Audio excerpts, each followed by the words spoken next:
Assalamualaikum warahmatullahi wabarakatuh. Salam guru penggerak. Saya Indah Sari Dewi, calon guru penggerak angkatan 6 dari SDI Sinar Cendekia, Kota Tangerang Selatan, Provinsi Banten.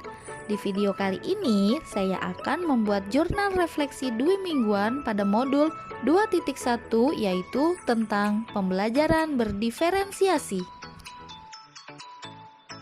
Pada jurnal refleksi dwi mingguan di modul 2.1 ini, saya menggunakan model refleksi 4C, yaitu connection, challenge, concept, dan change.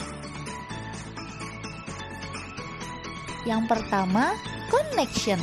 Pada modul 2.1 ini, saya mempelajari tentang bagaimana memenuhi kebutuhan belajar murid melalui pembelajaran berdiferensiasi. Materi ini sangat erat kaitannya dengan peran saya sebagai calon guru penggerak. Dalam modul ini, saya belajar tentang bagaimana menganalisa dan memetakan kebutuhan belajar murid, dan saya juga belajar tentang strategi-strategi yang dapat digunakan untuk memenuhi kebutuhan belajar murid sesuai dengan keunikannya masing-masing. Hal ini juga sangat penting dan sangat membantu saya sebagai seorang calon guru penggerak, di mana salah satu peran guru penggerak adalah sebagai pemimpin pembelajaran yang seharusnya mengarahkan ekosistem pembelajaran yang berpusat pada murid. Dalam mengimplementasikan pembelajaran berdiferensiasi di kelas, saya dapat mengembangkan nilai-nilai guru penggerak yang saya miliki, yakni mandiri, reflektif, kolaboratif, inovatif, dan berpihak pada murid. Yang kedua adalah challenge. Dari beberapa konsep materi yang telah saya pelajari, ada beberapa yang berbeda dengan apa yang sudah saya terapkan selama ini di kelas. Di antaranya yaitu, selama ini saya mengira bahwa memberi soal lebih banyak pada murid yang lebih cepat selesai dalam mengerjakan soal, berarti saya telah melakukan pembelajaran berdiferensiasi dengan baik. Yang kedua, saya mengira bahwa mengelompokkan murid berdasarkan tingkat kecerdasannya dan memberi treatment yang berbeda pada tiap murid itu adalah pembelajaran berdiferensiasi. Ternyata tidak.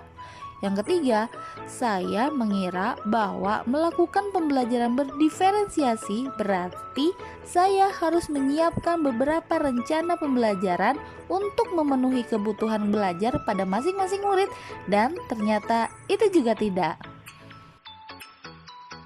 Yang ketiga, konsep. Konsep yang utama dan penting yang saya pelajari pada modul 2.1 ini bahwa pembelajaran berdiferensiasi adalah serangkaian keputusan masuk akal atau common sense yang dibuat oleh guru yang berorientasi pada kebutuhan murid. Keputusan-keputusan yang dibuat tersebut adalah yang terkait dengan 1. Tujuan pembelajaran yang berdiferensiasi secara jelas. 2.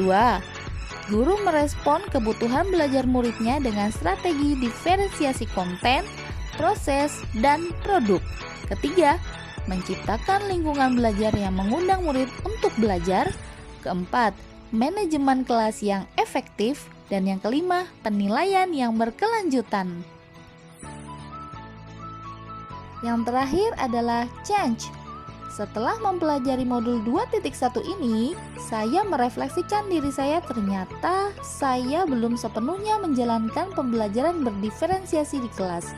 Oleh karena itu, untuk kedepannya saya akan melakukan perubahan pembelajaran seperti melakukan asesmen diagnostik untuk mengetahui kesiapan belajar murid, menganalisis dan memetakan kebutuhan belajar murid. Yang kedua, melaksanakan pembelajaran berdiferensiasi menggunakan strategi diferensiasi konten, proses, dan produk. Dan yang ketiga, menciptakan lingkungan belajar yang aman dan nyaman. Demikianlah video jurnal 2 mingguan saya pada modul 2.1 tentang pembelajaran berdiferensiasi. Terima kasih. Wassalamualaikum warahmatullahi wabarakatuh. Guru bergerak Indonesia maju.